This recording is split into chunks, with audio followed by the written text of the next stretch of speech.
الإبعاد عن سوريا. Then the historic decision that President Trump has taken by lifting the sanctions of Syria. وأيضا مساعدة كل الأصدقاء المحبين في المنطقة من تركيا من دول الخليج من كل المنطقة. As well as the help of friendly countries and the loving countries in the region, Turkey and other countries in our neighborhood. الشعب السوري يشكر جميعا رئيس ترامب. The entire Syrian people thanks President Trump. Thank you. Thank you very much. Proud of you. Do you have any questions? Mr. President, are you going to remove Syria from the state sponsor of terrorism list? I think I will, yeah. I think I will. Why wouldn't I? He's done a great job.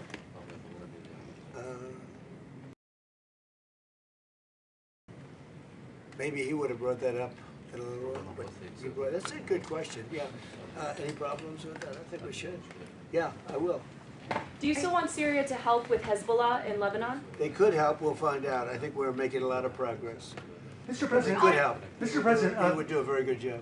Prime Minister Netanyahu has been critical of aspects of your relationship in the last couple of days with President Erdogan of Turkey. He said that Erdogan has imperial ambitions on neighboring countries, presumably including Syria. Well, he hasn't been involved with Syria.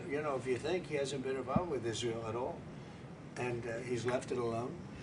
I wouldn't say he's a friend, because he's not a friend of, as you know, of Netanyahu, of Bibi. They don't get along, I think. But, for me, he's been great. Look, Turkey's been fantastic and a fantastic ally. They're also a NATO country. And Israel, we've done, no president's done as much for Israel as I have. Nobody even close. If you look at, just look at all the things with Jerusalem, all the different things that we've done. The Golan Heights, I did things, nobody has ever done anything for Israel like me. And we've made tremendous progress. And we've made a lot of progress with Iran too. Wiped out their military, but they should have been done 47 years ago. And if I could, do you think that that Prime Minister Netanyahu should be re-elected? There's an election coming in Israel, or would you like to see new blood? I can tell you this: he's been a great wartime president. We worked as Prime Minister. So we worked with each other very closely, and we went through a very big thing. We did a big thing together, and in my opinion, he's been a great wartime Prime Minister. I don't know anything about his politics. I'm not sure. I would think he should be popular because he did a very good job. We had and have a very good relationship. But he was a great wartime Prime Minister. President Trump said, If you had other Prime Ministers, you know what? There wouldn't be in Israel right now. You know that? There wouldn't be. It would have been blown to pieces by Iran.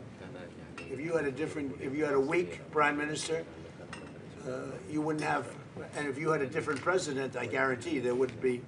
And Israel wouldn't exist today if you didn't have me as president. President Trump said, new data from the Energy Information Administration revealed that U.S. crude oil production set a new record in the month of April under your leadership. That's right. Why is it important to keep hitting numbers like this at this moment in time? Why is it important that you were able to get this done and keep it on this trajectory? Well, when we decided to do this, it's called the denuclearization of Iran. We have to do it. We have to have.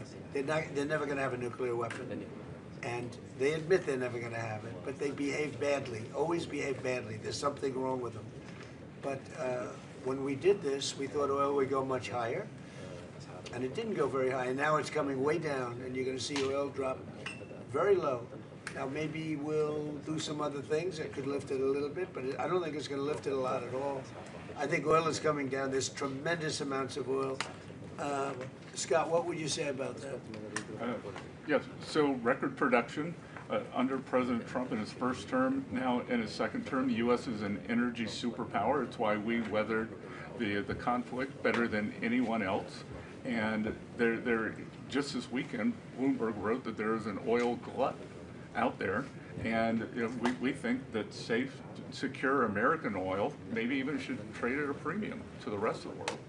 So we have, if you add it up, you take Saudi Arabia and take Russia, two big oil producers, we do more than twice as much. We do more than, so think of it, Saudi Arabia, Russia put together, we do more oil, and that's not including Venezuela. It's pretty amazing. And this all happened during my term. We started it at the first term. Biden blew it, because he had no idea what he was doing. But we are producing more oil right now than Saudi Arabia and Russia combined by almost double. Okay, any other questions? Mr. President, Yes, yes, you, ma'am. you said that dealing with the Iranians is a waste of time. How do you plan to get the nuclear material and the nuclear assurances that you want? Well, we've already got the nuclear material because it's so far underground, nobody's going to be able to get it except us because we have the equipment that can get it. But I call it the nuclear dust. The nuclear material is so far down.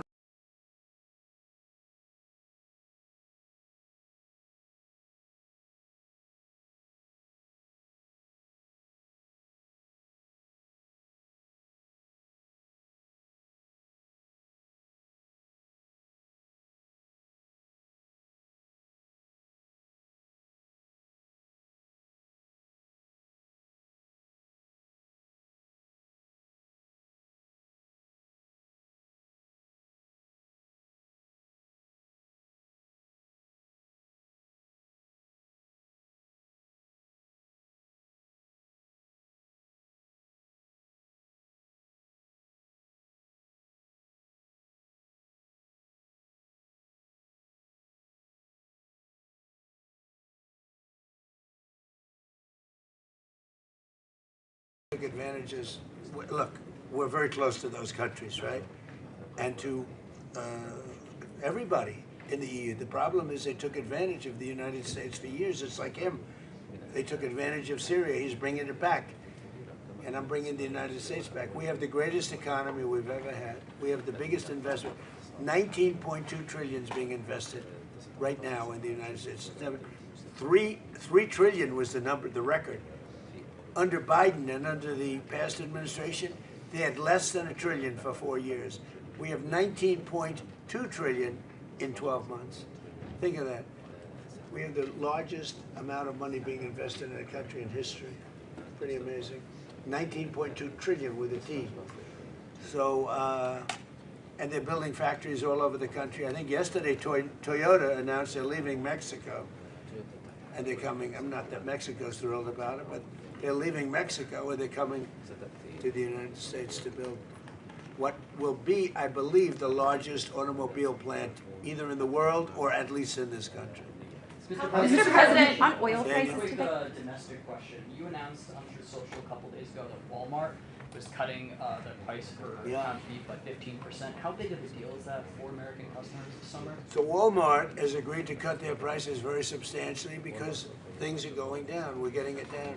We inherited very high prices. We inherited the highest prices in the history of our country, or 48 years to be exact, but I don't believe that. I think it's in history.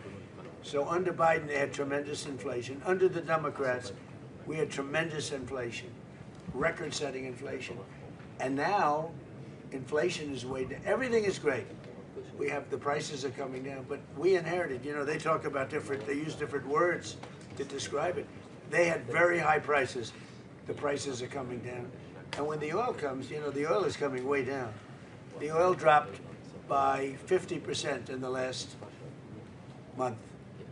And when that comes down, it brings everything else down. No, it's affordability. And they came up with the word affordability, you know, like I take over, I'm there for 1 day, and they say affordability, affordability. I said, I've been here for one. Remember with the eggs, the first day or 2 days later, I have my first news, and they talked about eggs. They said the eggs have gone up 5 times. I've been in office for 1 day. And I said, well, we'll have to do something. In fact, they told me not to order eggs for the Easter egg hunt at the White House. I should use plastic. I said, we're not doing that. And by the time we came, that was a couple of months later, that happened, and we ordered thousands of eggs. And right now, eggs are way down. The prices are way down, and they're coming down further. So they made up a phony word that they used. They said affordability. They're the ones that caused the affordability prices. I did. But I brought it down. And the oil is coming down very big. Mr. President, Brent crude is up slightly today on the A little announcement bit, yeah, that because we hit them.